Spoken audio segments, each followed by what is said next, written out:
ഈ കേരള തീരത്ത് പുറംകടലിൽ തീപിടിച്ച കപ്പൽ വാൻഹൈ 503 അത് ഉൾക്കടലിലേക്ക് നീക്കി എന്നുള്ളതാണ് ഇപ്പോഴത്തെ സാഹചര്യം. ഇന്നലെ രാത്രിയോടെ കപ്പലിനെ ടഗ് ബോട്ടുമായി ബന്ധിപ്പിച്ചു. കോസ്റ്റ് ഗാർഡും പോർബന്തറിലെ മറൈൻ എമർജൻസി സെന്ററും ചേർന്നാണ് കപ്പൽ കേരള തീരത്ത് നിന്ന് പരമാവധി അകലത്തിലേക്ക് നീക്കിയത്.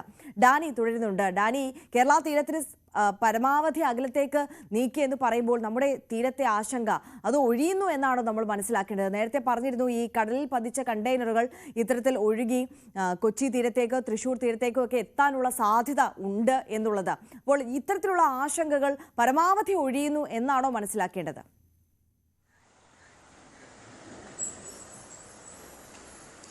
പരമാവധി ഒഴിവാക്കാനുള്ള ശ്രമങ്ങളാണ് ഇപ്പോഴും തുടരുന്നത്. പുറംകടലിൽ അതിനുവേണ്ടിയുള്ള വലിയ ശ്രമങ്ങൾ നമ്മുടെ തീരരക്ഷാസേനയും നേവിയും എല്ലാം തന്നെ ഇതിൽ ഇടപെട്ടുകൊണ്ട് ചെയ്യുന്നുണ്ട്. 5 കപ്പലുകൾ ഇവിടം കേന്ദ്രീകരിച്ചുകൊണ്ട് രാപകൽ പ്രവൃത്തി ചെയ്യുകയാണ്. അതോടൊപ്പം തന്നെയാണ് ഇപ്പോൾ ഇന്നലെ ഒരു ആശ്വാസകരമായ ഒരു വാർത്ത എന്ന് പറയുന്നത് അതിൻ്റെ ഒരു അഗ്നിബാധ അത് നിയന്ത്രിക്കാൻ പൂർണ്ണമായിട്ട് തന്നെ കഴിഞ്ഞു. ഇപ്പോൾ പുതിയൊരു അപ്ഡേഷൻ എന്ന് പറയുന്നത് അതിൽ നിന്ന് പുകച്ചുരുളുകൾ മാത്രമേ വരുന്ന രീതിയിലേക്കടക്കം കാര്യങ്ങൾ നിയന്ത്രിക്കാനായിട്ടെല്ലാം തന്നെ സാധിച്ചിട്ടുണ്ട്. അതുകൊണ്ട് ഇന്നലെ ഹെലികോപ്റ്ററിൽ നിന്ന് അവിടെ അതിനകത്തേക്ക് ഉദ്യോഗസ്ഥർ അത് താഴേക്ക് വരികയും ഒപ്പം ഇതിൻ്റെ ഈ കപ്പലിൻ്റെ ഭാഗങ്ങളിൽ അതിൽ വടം കെട്ടിക്കൊണ്ട് കോസ്റ്റ് ഗാർഡിൻ്റെ മറ്റൊരു ടഗ് ആയ വാട്ടർ ലില്ലിയിലേക്ക് ഘടിപ്പിക്കുകയും പിന്നീട് അതിനെ പുറംകടലിലേക്ക് പരമാവധി വലിച്ചു കൊണ്ടുപോകുവാനുള്ള ശ്രമങ്ങളുമാണ് ഇപ്പോൾ തുടരുന്നത്. ഇന്നലെ രാത്രി വരെ അതുണ്ടായിരുന്നു. ഇന്നും ആ രീതിയിലേക്ക് പുലർച്ചെ മുതൽ അത്തരം ശ്രമങ്ങളിലേക്ക് കടന്നിട്ടുണ്ട്. പരമാവധി ആഘാതം നമ്മുടെ തീരമേഖലകളിൽ നിന്ന്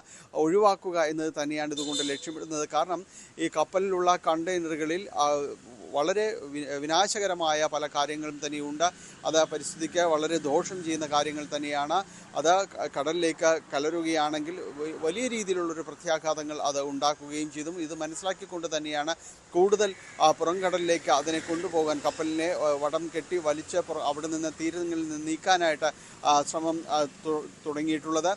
കഴിഞ്ഞ ദിവസങ്ങളിലെല്ലാം തന്നെ ഇതിൻ്റെ എല്ലാ നിയന്ത്രണവും നഷ്ടപ്പെട്ട രീതിയിൽ അത് ഒഴുകുന്ന രീതിയിലായിരുന്നു കപ്പൽ ഉണ്ടായിരുന്നത്. ഇപ്പോൾ അത് പൂർണ്ണമായി നിയന്ത്രണ വിധേയമാക്കാനായിട്ട് സാധിച്ചു എന്നത് വലിയ നേട്ടം തന്നെയാണ്. അശ്രാന്ത പരിശ്രമം കൊണ്ട് തന്നെയാണ് അത് സാധ്യമാകുകയും ചെയ്തത്. എന്തായാലും അത് വിജയത്തിലെത്തിയിരിക്കുന്നു. ഇനി അത് കപ്പലിനെ നിയന്ത്രിച്ച് പുറംകടലിലേക്ക് എത്തിക്കുക എന്നതാണ്.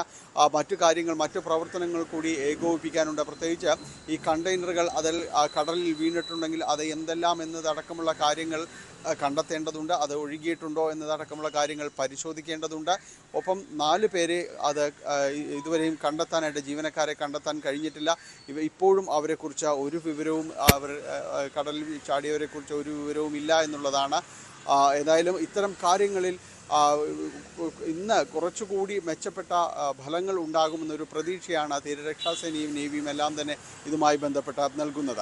ആര്യ, തീർച്ചയായും ഡാനി പോളാണ് കൊച്ചിയിൽ നിന്ന് സമഗ്രമായ വിവരങ്ങൾ പങ്കുവച്ചത്. കൊച്ചി തീരത്ത് ആദ്യമുണ്ടായ കപ്പൽ അപകടത്തിന്റെ ആഘാതം വിട്ടൊഴിയുന്നതിന് മുമ്പാണ് കേരള തീരത്തിന് സമീപത്തായി മറ്റൊരു അപകടം, ബേപ്പൂർ അഴീക്കൽ ബീച്ചിനോട് സമീപത്തായി പുറംകടലിൽ ഒരു അപകടം ഉണ്ടായത്. അത് അത്രത്തോളം കൊച്ചി തീരത്തുണ്ടായ അപകടത്തിന് സമാനമായ രീതിയിൽ അത്രത്തോളം തീരത്തോട് അടുത്തല്ല ആ ഒരു അപകടം ഉണ്ടായത് എങ്കിൽ പോലും പാരിസ്ഥിതിക ആഘാതം കേരള തീരത്തും ഉണ്ടാകാമെന്നുള്ള ആശങ്ക നിലനിൽക്കുന്നുണ്ടായിരുന്നു.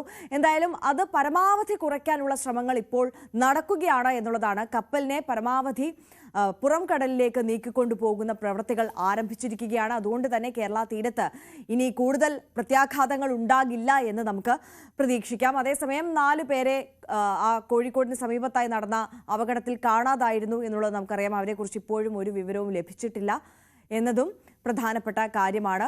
എന്തായാലും തീ നിയന്ത്രണ വിധേയമാക്കാൻ കഴിഞ്ഞിട്ടുണ്ട്. ഗുരുതരമായ പാരിസ്ഥിതിക പ്രശ്നങ്ങളും മത്സ്യസമ്പത്തിനെ അടക്കം ബാധിക്കുന്ന വിനാശകരമായിട്ടുള്ള വസ്തുക്കൾ അടങ്ങിയിട്ടുള്ള കണ്ടെയ്നറുകളാണ് അവിടെയും അപകടത്തിൽപ്പെട്ടത് എന്നുള്ളതാണ് നമ്മുടെ എല്ലാം ആശങ്ക ഏറ്റിയത്. എന്തായാലും ആ ആശങ്ക ഒഴിയട്ടെ എന്ന് നമുക്കും പ്രതീക്ഷിക്കാം.